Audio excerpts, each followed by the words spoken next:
بند کمرہ۔ یہ آج سے تقریباً 30 سال پہلے کا واقعہ ہے جو میرے ساتھ پیش آیا تھا۔ میں اپنی نوکری کے لیے سکھر آیا تھا۔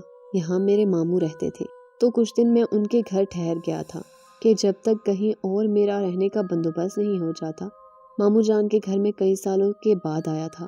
بچپن میں کبھی اماں جان کے ساتھ آیا کرتا تھا۔ ابھی کچھ دن ہی گزرے تھے، نئی نوکری تھی، میں اس میں الجھا ہوا تھا۔ ایک رات میں دیر سے گھر لوٹا، کھانا کھا کر میں اپنے کمرے کی جانب بڑھا تو مجھے ایسا محسوس ہوا کوئی اوپر کی جانب گیا ہو۔ میرا کمرہ زینے کے سامنے تھا اور اوپر ایک کمرہ تھا جو بند پڑا تھا۔ ماموں نے مجھے پہلے دن ہی وہاں جانے سے منع کیا تھا، پر کیوں یہ نہیں بتایا تھا۔ میں نے بھی زیادہ نہ پوچھا، مگر اس وقت کون گیا تھا وہاں، یہ سوچ کر میں اوپر چلا گیا۔ کمرے کے باہر پہنچا تھا کہ اندر سے مجھے کسی کے ہنسنے کی آواز آئی۔ دل بری طرح دھڑک رہا تھا۔ فطری تجسس کے باعث میں نے دروازہ کھولا۔ اندر کوئی بھی نہیں تھا۔ میں نے نظر گھما کر چاروں جانب دیکھا۔ کمرہ عرصے سے بند رہنے کی وجہ سے گرد آلود ہو رہا تھا۔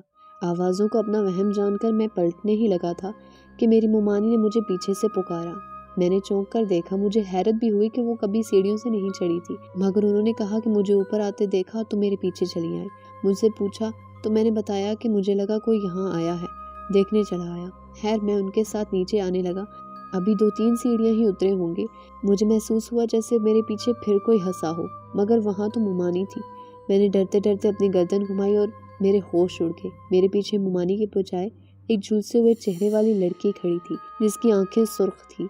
خوف سے میں سیڑھیوں سے نیچے گر پڑا۔ وہ آہستہ آہستہ میرے پاس آ رہی تھی۔ میری آواز حلق میں ہی رہ گئی تھی۔ بمشکل میں چیخا تو میری آواز پر ممانی اور ماموں اپنے کمرے سے بھاگے آئے۔ میری حالت بہت گہر ہو چکی تھی۔